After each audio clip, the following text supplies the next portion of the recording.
Hello दोस्तों, आज हम लोग बात करेंगे यूपीपीसीएल एग्जीक्यूटिव असिस्टेंट के बारे में कि क्या मिनिमम इसका कट ऑफ होना चाहिए, ठीक है।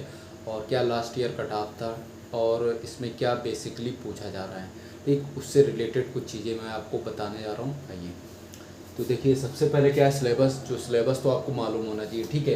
क्या है, जनरल इंग्लिश आएगा, हिंदी होगा, जीके होगा, रीजनिंग होगा, ठीक है। 55 क्वेश्चन है, 55 मार्क्स से मतलब एक क्वेश्चन 1 मार्क्स का, ठीक है। Hindi 55 question 55 marks, GK 25 question 25 marks और रीजनिंग में 45 क्वेश्चन 45 मार्क्स का, ठीक। तो ये टोटल 180 क्वेश्चन है और कंप्यूटर में वही 50 क्वेश्चन आएंगे, 20 नंबर लाने आपको अनिवार्य है। इससे नीचे अगर आता है तो आप फेल हो जाएंगे, ठीक। तो सबसे बड़ी बात क्या है कि जो इसमें मेन रोल है वो कंप्यूटर का है। देखिए, ये इसका भी है, अगर उसमें इसमें मार्क्स कम आ गए तो उससे फ़ायदा क्या है। तो कंप्यूटर क्यों इम्पोर्टेंट है, क्योंकि कंप्यूटर जो बेसिकली जो ऐसे एग्ज़ाम में जो लोग बैठते हैं, ठीक है, उन क्या है कि उनने कंप्यूटर कहीं से भी प्रैक्टिकल नॉलेज नहीं ली होती है। थियोरेटिकल ले लेते हैं, प्रैक्टिकल नहीं लेते। तो उससे प्रॉब्लम क्या होती है, देखिए कायदे से समझिएगा, मैं क्या बोल रहा हूँ उसको सही से सुनिएगा, ठीक है। अगर समझ में नहीं आया तो गड़बड़ है, ठीक। तो प्रैक्टिकल नॉलेज का मतलब क्या है कि उसको मालूम होता है कि अदर किसी भी तरीके से क्वेश्चन घुमा के पूछा तो हमें मालूम है कि इसका मतलब ये होता है। थियोरेटिकल का मतलब ये है कि जो आपने बुक से पढ़ा है बस वही आपको मालूम है, ठीक है। या वीडियोस देख लिया आपने तो उतना मालूम है। तो प्रैक्टिकल और थियोरेटिकल में इतना अंतर आ जाता है। तो उसके लिए अभी देखिए, जो नया अपडेट सॉफ्टवेयर चल रहा है, ठीक है। एमएस ऑफिस ट्रिपल सी बोला गया, फिर एमएस ऑफिस का तो ट्रिपल सी का तो आपको पढ़ना ही है। लेकिन जो अब नया चीज़ जो ऐड हुआ है वो देखिए, लिवर ऑफिस के बारे में सही से पढ़ लीजिए, ठीक है। क्योंकि एज वेल वैसे ही है, लेकिन जो अब एप्लीकेशन जो सॉफ्टवेयर यूज़ हो रहा है वो इस तरीके से है। तो इसके बारे में आप सही से पढ़ लीजिए। कंप्यूटर बहुत इंपॉर्टेंट है, समझ लीजिए कि अगर आपके 50 में से 20 नहीं आए तो आपका कोई मतलब नहीं है, सब मेहनत ख़राब हो जाएगी। तो जितना हो सके उतना कंप्यूटर पे आपको मेहनत करनी है, ठीक। बहुत सारे यूट्यूबर्स मतलब यूट्यूब पे चैनल चल रहे हैं, अगर ये वाला पार्ट पढ़ाया जा रहा है तो समझ लीजिए इसके नोट्स जरूर से ज़रूर बना लीजिए, ठीक। अच्छा, अब बात कर लेते हैं कि इसके बारे में बात कर लेते हैं कि क्या कैसे पढ़ना चाहिए। देखिए, पहले मैं आपको बता दे रहा हूँ कि मिनिमम आपको कितने लाने चाहिए, मैक्सिमम आप कितने ला सकते हैं वो नहीं बता सकता। इससे लोअर भी मेरे अकॉर्डिंग जा सकती है और इससे हाईएस्ट भी जा सकती है। तो मैं एक मिनिमम और मैक्सिमम दोनों लेके आपको बता रहा हूँ। देखिए, जैसे 55 क्वेश्चन जनरल इंग्लिश में है, ठीक है। तो ऑब्वियस सी बात है, यूपी का पेपर है, ठीक है। ज़्यादा टफ इंग्लिश नहीं होगा, जिसका प्रैक्टिस बहुत अच्छा होगा वो मतलब निकाल लेगा, ठीक है।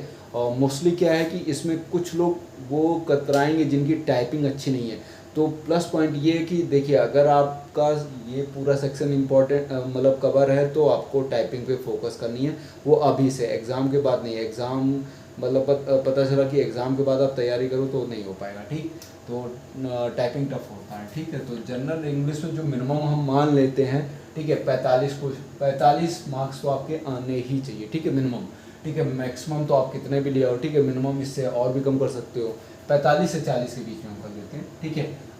हिंदी में देखो 55 क्वेश्चन है, ठीक है। तो एज़ यूजुअल आप इसमें मान लो कि 45, ये देखिए हिंदी भी टफ हो जाती है जब कुछ क्वेश्चंस गलत होने लगते हैं, ठीक है। तो इसका मिनिमम हम रख लेते हैं 45, ये भी रख लेते हैं, ठीक है। जीके में बहुत ज़्यादा जो खींचेगा, बहुत अच्छा बंदा पढ़ने वाला होगा, हम मिनिमम ले रहे हैं, मैक्सिमम नहीं ले रहे हैं। तो मिनिमम हम 15 मान ले रहे हैं, 10 क्वेश्चन तभी हटा दे रहे हैं, ठीक है। रीजनिंग की बात की जाए तो इसमें मिनिमम से मिनिमम देखिए, आपको 38 क्वेश्चन तो सही करने ही पड़ेंगे, ठीक है। इससे नीचे नहीं जाइएगा। 38 क्वेश्चन हो जाएंगे अगर सही से पढ़ा। यूपी का पेपर है तो थोड़ा बहुत क्या होता है कि बढ़ा के देते हैं क्वेश्चन। तो उसके लिए आपको यूपी के जितने भी आए हुए पेपर्स हैं उसको सही से आपको लगा लेना है। और जो लास्ट ईयर जो भी यूपी पीसीएल से जितने भी रिलेटेड पेपर्स हुए हैं, चाहे जेई का हुआ, एई का हुआ, या किसी भी डिपार्टमेंट है यूपी पीसीएल से हुआ, उसके सभी आप जो हैं रीजनिंग, अगर रीजनिंग उसमें पार्ट दिया तो रीजनिंग के पूरे क्वेश्चन आप लगा लीजिए। समझ लीजिए उससे लेवल ऊपर नहीं जाएगा, बस उस अकॉर्डिंग देख लीजिए। और आपका जो मतलब वो क्या कहते हैं कि बेसिक कॉन्सेप्ट है, बेसिक कॉन्सेप्ट बहुत अच्छा होना चाहिए। बेसिक कॉन्सेप्ट अच्छा होगा, चाहे जैसा क्वेश्चन दे देगा वो आप कर लोगे, ठीक है। तो बेसिक अच्छा होना चाहिए। दूसरा, आपके यूपी पीसीएल से रिलेटेड देखिए, मार्केट में बहुत सारी बुक्स हैं। आप अगर इसके बारे में एग्जीक्यूटिव असिस्टेंट के से रिलेटेड पेपर नहीं भी मिले हैं तो अदर ले लीजिए। लेकिन उसमें ये होना चाहिए कि रीजनिंग आनी चाहिए यूपीपीसीएल वाली, ठीक है। तो उसी अकॉर्डिंग आप तैयारी कर लीजिए। अब आइए इनका सम अप कर लेते हैं। तो 5 5 10 15, 15 5 20 3 23, तो ये हो गया 2 4 2 6, 6 4 10, 10 1 11, 11 12 13 14, ठीक है। 143, देखिए ये 143 आपको मिनिमम मैक्सिमम हमने बता दिया। जो लास्ट ईयर जो कट ऑफ गई थी वो 128 थी जनरल की 128 थी, बाकी का नहीं बता सकता हूँ मैं, तो मेरे को डेटा नहीं मिला।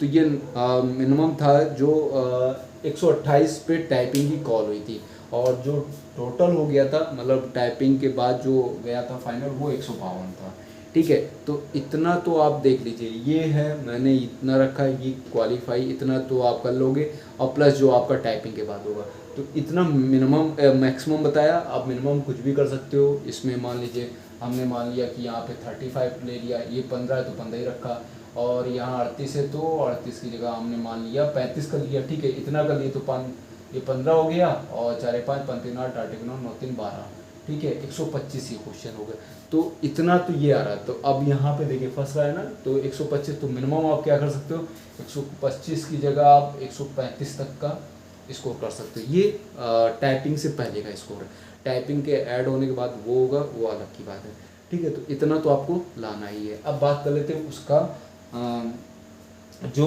टाइपिंग पे हमें कौन से सॉफ्टवेयर पे ज़्यादा, देखिए जैसे इंडिया टाइप है, JR टाइपिंग ऑफिस आपके बारे में जानते होंगे आप, उस पर भी आप टाइपिंग कर लीजिए, और जितना हो सके उतना आप मेहनत करिए, ठीक है।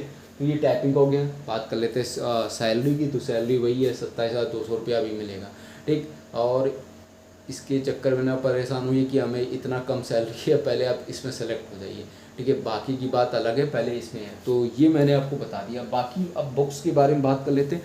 तो देखिए जीके जो जनरल इंग्लिश की है, जो एसएससी के एस्पिरेशंस है, जो भी तैयारी कर रहा है, देखिए MB पब्लिकेशन है, सभी लोग जानते हैं, सब लोग उसी बुक को लगा रहे हैं, और पैरामाउंट की या किसी की भी आप ले सकते हैं, ठीक है, वो आप पे डिपेंड है। तो ग्रामर आपका अच्छा होना चाहिए, प्लस आप और थोड़ा सा मेहनत कर लेंगे तो आपका इंग्लिश क्लियर हो जाएगा। हिंदी के लिए मैंने बता ही चुका हूँ कि आदित्य पब्लिकेशन आपको लेनी ही है, उसके अलावा यूथ कंपटीशन में जाए वो आप पढ़ लीजिएगा, ठीक है। जीके के लिए आप जितना हो सके करंट अफेयर्स कवर करिए, static plus current affair. Current affairs का पता नहीं कहाँ से वो पूछे, तो करंट अफेयर्स पे ज़्यादा आपको मेहनत करनी पड़ेगी। रीजनिंग के लिए जितना प्रैक्टिस हो सके उतना लगाइए, बेसिक अगर अच्छा है तो, अगर बेसिक अच्छा नहीं है तो बेसिक पहले कर लिए, फिर उसके बाद इस पर, ठीक है। तो इससे रिलेटेड और सब मैंने बता दिया। इससे रिलेटेड कोई आपको डाउट होगा तो आप मेरे से पूछ सकते हो, और टाइपिंग पे ज़रूर फोकस करिए, बिना टाइपिंग के आपका एग्ज़ाम नहीं क्लियर होगा, ठीक है दोस्तों। तो मिलते हैं नेक्स्ट वीडियो में, थैंक यू।